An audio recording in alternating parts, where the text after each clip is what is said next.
आज का next topic है क्लाज, जिसका अर्थ होता है उपवाक्य। तो सबसे पहले इसका डिफिनेशन देखते हैं।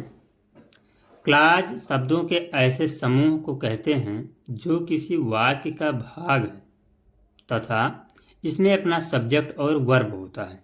इसे हम क्या कहते हैं? क्लाज कहते हैं। ठीक है। फिर आगे क्लाज को डिवाइड किया गया है 3 क्लास में। पहला हमारा है प्रिंसिपल क्लाज, दूसरा है सबऑर्डिनेट क्लाज और तीसरा है कोऑर्डिनेट क्लाज।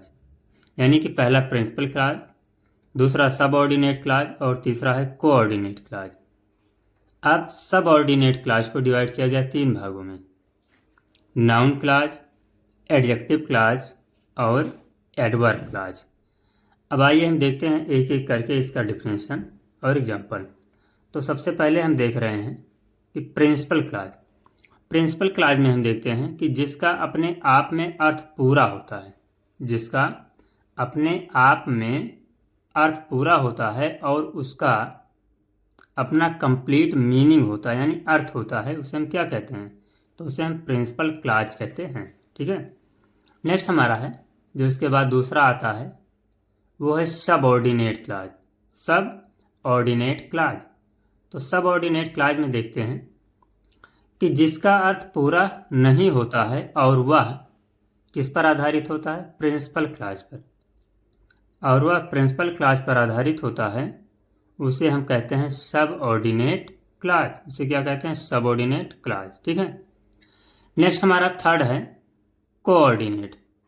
थर्ड हमारा है कोऑर्डिनेट क्लाज। तो कोऑर्डिनेट क्लाज में बताया गया कि जो अपना अर्थ पूर्ण भाव से प्रकट करे उसे हम कोऑर्डिनेट क्लाज कहते हैं। आगे देखते हैं कोऑर्डिनेशन और सबऑर्डिनेशन। जब कोऑर्डिनेशन और सबऑर्डिनेशन में देखते हैं तो इसमें बताया गया है कि क्लाज जो है वो संरचना के आधार पर 3 प्रकार का होता है। पहला है सिंपल सेंटेंस। इसमें केवल एक सब्जेक्ट और एक फाइनाइट वर्ब होता है, यानी कि सिंपल सेंटेंस में केवल एक सब्जेक्ट और एक फाइनाइट वर्ब होता है। ठीक है। जिसे हम सिंपल सेंटेंस यानी कि कोऑर्डिनेशन और सबऑर्डिनेशन क्लाज का प्रथम टाइप कहते हैं। इसमें बताया गया, इसका एग्जाम्पल बताया गया है कि he is my brother. He is my brother यानी कि वह मेरा भाई है। शी इज माई सिस्टर, वो मेरी बहन है। आई राइट ये बुक यानी कि मैं एक किताब लिखता हूँ। एंड लास्ट में ही गोज टू आगरा यानी कि वो आगरा जाता है। तो ये किसका है? फर्स्ट टाइप है सिंपल सेंटेंस का। इसी में बताया गया है कि कभी कभी वाक्य में जो सब्जेक्ट होता है वो छिपा रहता है। कभी कभी कुछ वाक्यों में सब्जेक्ट हिडन रहता है, यानी छिपा रहता है, जिसमें एग्जाम्पल के थ्रू है कि थैंक हिम यानी कि उसको धन्यवाद, या प्लीज सिट डाउन कृपया बैठ जाइए। इसमें सब्जेक्ट हिडन है यानी कि छपा हुआ है। दूसरा हमारा है कंपाउंड सेंटेंस। जब कंपाउंड सेंटेंस के बारे में देखते हैं तो बताया गया कि जिसमें 2 या 2 से अधिक वाक्य होते हैं उसे क्या कहते हैं? तो उसे कंपाउंड सेंटेंस कहते हैं। जैसे आई केम इन, जिसमें है I came in and he went out, यानी कि जब मैं आया तो वह बाहर चला गया। इसमें क्या है? कंपाउंड सेंटेंस, यानी कि इसमें 2 या 2 से अधिक वाक्य हैं।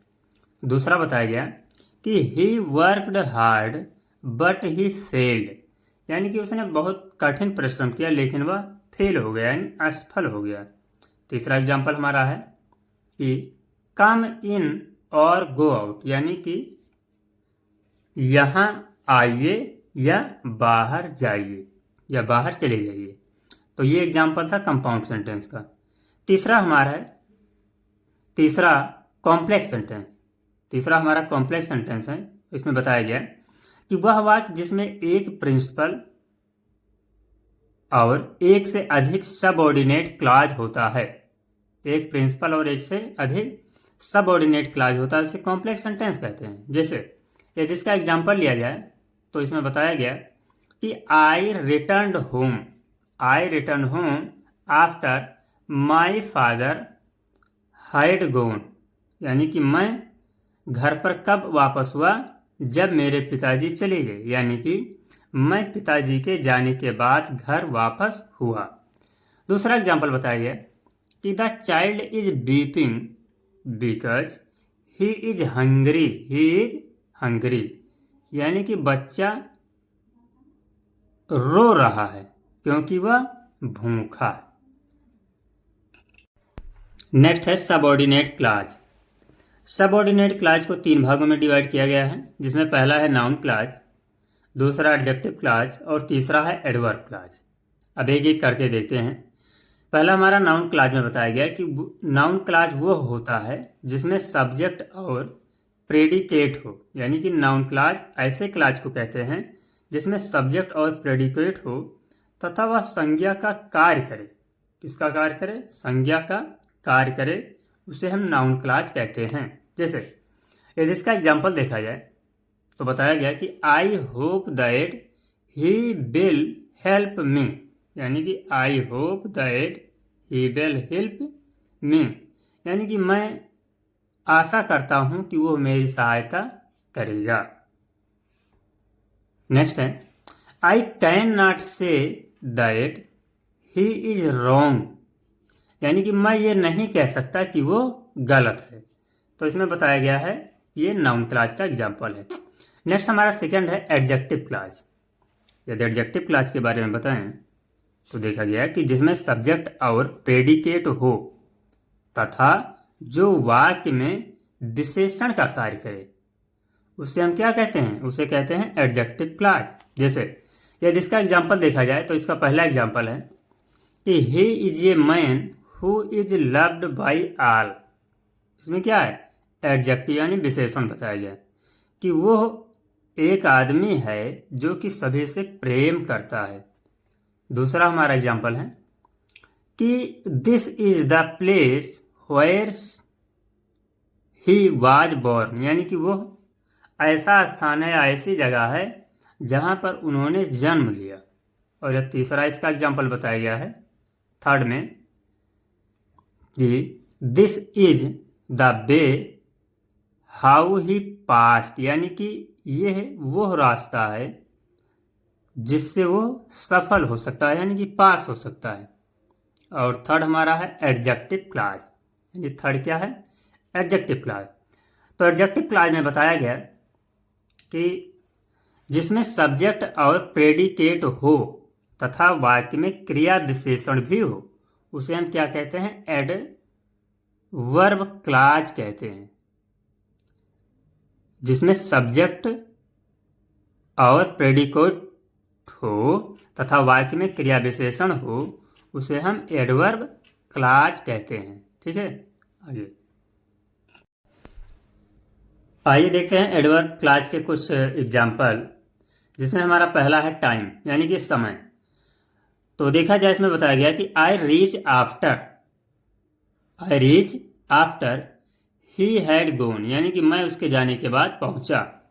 दूसरा है when he came I met him, यानी कि जब वो आया तब मैं उससे मिला। ठीक है, दूसरा एग्जाम्पल हमारा है स्थान, यानी कि प्लेस के बारे में। तो इसमें देखते हैं कि दे बेंट वेयर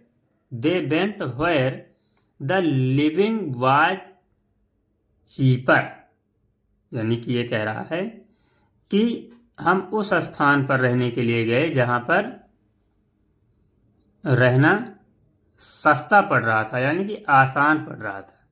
दूसरा arrest him wherever he may be found, यानी कि इसमें बताया गया कि उसके मिलने के बाद उसे क्या किया गया? अरेस्ट कर लिया गया। नेक्स्ट हमारा है पर्पज, और पर्पज मीन्स होता है उद्देश्य। तो जब हम पर्पज यानी उद्देश्य की बात करते हैं तो बताया गया इसका एग्जाम्पल कि we eat that we may live, यानी कि हम खाना किस उद्देश्य से खाते हैं? कि हम जीवित रहें। दूसरा he ran away that he might save himself, यानी कि वो बहुत तेजी से भाग रहा था कि जिससे वो खुद को बचा सके। ठीक है, नेक्स्ट हमारा चौथा है रीजन, यानी कि कारण। तो कारण पर हम देखते हैं, कारण में पहला बताया गया कि he is happy that he was selected, यानी कि कारण में बताया गया कि वह खुश इसलिए है क्योंकि वो सेलेक्ट हो गया। दूसरा बताया गया कि I respect him because he is gentle, यानी कि हम उनका रिस्पेक्ट या उनका सम्मान इसलिए करते हैं क्योंकि वो एक जेंटलमैन हैं या आदर्श व्यक्ति हैं। ठीक है, नेक्स्ट हमारा है एग्जाम्पल कंडीशन, यानी कि जो शर्त पर डिपेंड होता है। कंडीशन किस पर है? शर्त पर है। तो इसमें बताया गया कि if you come I shell help you, यानी कि यदि वो आया तो मैं उसकी सहायता करूंगा, या यदि वो आए तो मैं इसकी सहायता करूंगा। दूसरा है had you work hard you would not have failed, यानी कि जब आप कठिन परिश्रम करते हैं तो आप असफल नहीं होते। ठीक है, हाँ, नेक्स्ट हमारा है रिजल्ट, यानी कि परिणाम। तो जो रिजल्ट वाला एग्जाम्पल है इसमें बताया गया कि he is so big that he can not work, यानी कि वो बहुत कमजोर है इसलिए वो कोई कार्य नहीं कर सका। दूसरा, यू मेक सच ये noise that none can sleep, यानी कि वो आवाज इतना तेज तेज से कर रहा था कि वहां पर कोई सो ही नहीं सका। नेक्स्ट हमारा है कंपैरिजन। तो जब हम कंपैरिजन में देखते हैं, कंपैरिजन मीन्स होता है तुलना करना। तो तुलना में देखते हैं कि इसमें बताया गया कि he is visor then you, यानी कि वह आपसे ज़्यादा बुद्धिमान है या वह तुमसे ज़्यादा बुद्धिमान है। दूसरा, he is as stupid as he is lazy, यानी कि वो बेवकूफ़ इसलिए है क्योंकि वो बहुत सुस्त है। नेक्स्ट हमारा है मैनर, और मैनर मीन्स होता है विधि। तो विधि में बताया गया कि he did as he was told, he did as he was told. दूसरा एग्जाम्पल है I happened I told you. ठीक है, ये हो गया मैनर में। अब नेक्स्ट हमारा नेक्स्ट एंड लास्ट है और वो है सपोजिशन,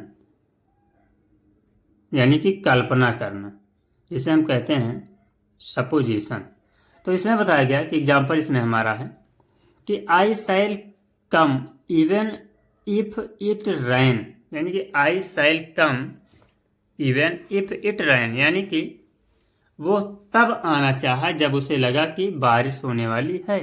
या though he is poor he is honest, यानी कि वो गरीबी के कारण क्या है?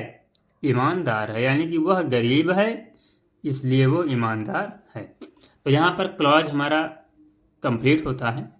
आगे का नेक्स्ट टॉपिक हम देखेंगे टेंस के बारे में।